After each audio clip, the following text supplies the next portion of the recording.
Good morning children. Welcome to biology class. I hope you all are fine and have gone through the topic which we have discussed till yesterday.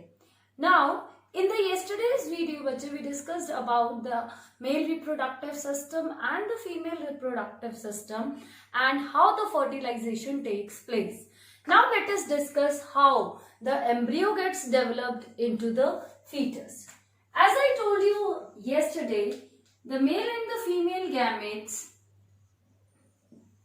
they fuse to form the zygote, which is a single cell. This single celled zygote divides rapidly and repeatedly to form a ball of hundreds of cells. If you see,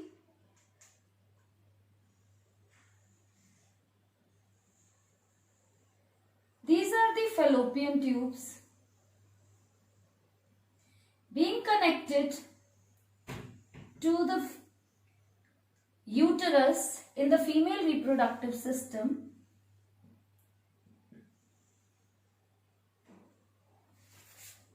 The ovary, it produces the egg. The egg fertilizes with the sperm to form a single-celled zygote. The fertilization takes place inside the fallopian tube. This zygote divides, redivides to form a ball of cells. This ball of hundreds of cells, when it slips down, it gets embedded into the wall of the uterus. This process of embedding of the ball of cells into the wall of the uterus is called implantation.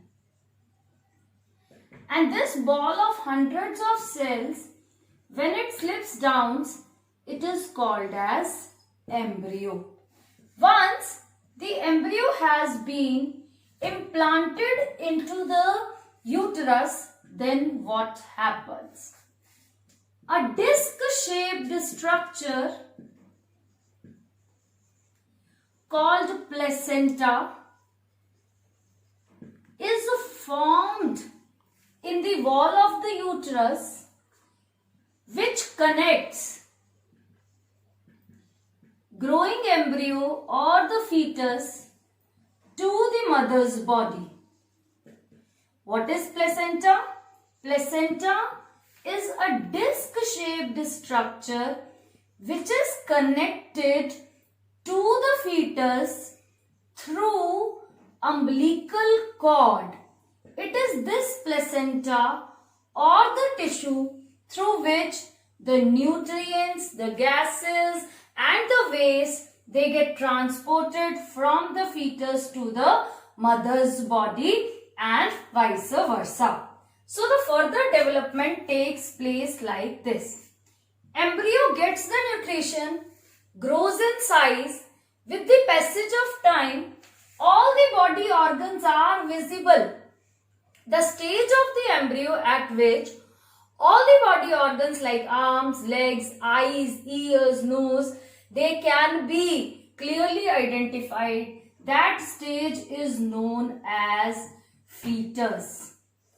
The time period from the formation, from the fertilization to the birth of the baby is called gestation period, and it is almost 9 months.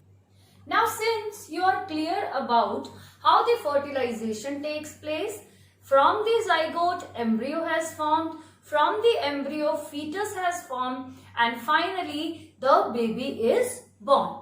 The next topic is menstruation, that is the sexual cycle in females.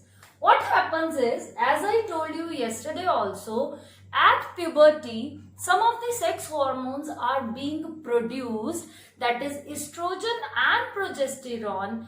These sex hormones bring out many secondary sexual characters, bring out many changes in the females. One of them is the beginning of the menstrual cycle. What happens is, as I told you, each ovary contains many unripe eggs which are known as follicles. Due to the production of hormones, these follicles, they start maturing after 10 to 12 years of age, and this mature follicle is known as egg or ova. Each ovary releases an egg after every 28 days. Before ovulation, or we can say before the release of ova from the ovary, the soft and thick lining of the uterus, it becomes spongy and gets surrounded by a large number of blood vessels, so that the uterus gets prepared or prepares itself to receive the fertilized egg. What happens is, understand this again, at puberty, the follicles start maturing. The release of mature ova or egg from the ovary every 28 days is known as ovulation. Before ovulation, the uterus prepares itself for receiving the fertilized egg or the embryo. And what are the changes that take place? The lining of the uterus becomes soft and thick and spongy. It gets surrounded with a large number of blood vessels to provide support to the growing embryo if the fertilization occurs. But if the fertilization does not occur, if fertilization does not occur due to non-availability of sperms, then this soft and thick lining, these blood vessels and the dead ovum all are released out of the female body through the vagina in the form of blood, and this flow of blood is known as menstruation or menstrual flow. The beginning of this menstruation at the time of puberty is known as menarche, and the permanent stoppage of this menstruation cycle is known as menopause. So in females, the reproductive cycle or reproductive period starts from the menarche at puberty and ends with the menopause at the age of 45 to 50 years. But if the fertilization occurs, then the woman gets pregnant, and for few months before the birth of the baby, the menstruation stops. So this was about the sexual cycle in females. Here, a very important question which has been asked many times is, what are the changes that take place in the uterus? Number 1, at ovulation or before ovulation, and number 2, if the fertilization does not occur. So in A part, that is first part, you need to write before ovulation, the lining of the uterus becomes soft and thick, and the wall gets surrounded by numerous blood vessels so that uterus prepares itself to receive the fertilized egg. And in the second part, if the fertilization does not occur, then what happens? The blood vessels, the dead ovum and the thick lining, all of them degenerate and are released out of the body in the form of blood, which is called menstrual flow. I hope the question is clear to you. Now, the last topic of the chapter is birth control methods. For this, firstly, you must be clear about why birth control is necessary.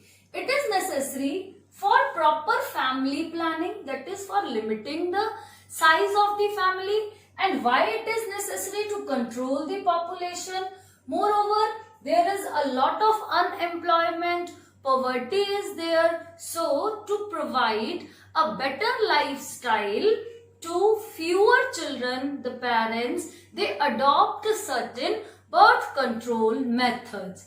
These birth control methods are characterized as barrier methods, chemical methods and surgical methods. Barrier methods include diaphragms and condoms, which do not allow the sperms to enter into the female body. The chemical methods, they include oral pills and vaginal pills. Oral pills are nothing but the hormones which do not allow the ovaries to produce the ova. Vaginal pills are nothing but they are the spermicides or the sperm killing chemicals.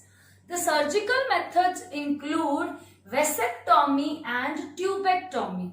In vasectomy, what happens? The small pieces of the vas deferens or the sperm ducts are cut, and later the cut ends are ligated so that the sperms are not released out into the pelvis. And moreover, in tubectomy, what happens? The fallopian tubes are cut. Small pieces of fallopian tubes or oviducts are cut and ligated so that the ova does not enter into the fallopian tubes. So these were the birth control methods. Another topic is, what are STDs? STDs stands for sexually transmitted diseases.